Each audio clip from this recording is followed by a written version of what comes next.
tu mascarilla? Ponte la mascarilla.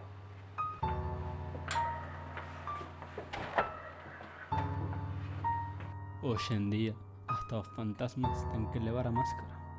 Ponte a máscara. Sé un ciudadano responsable.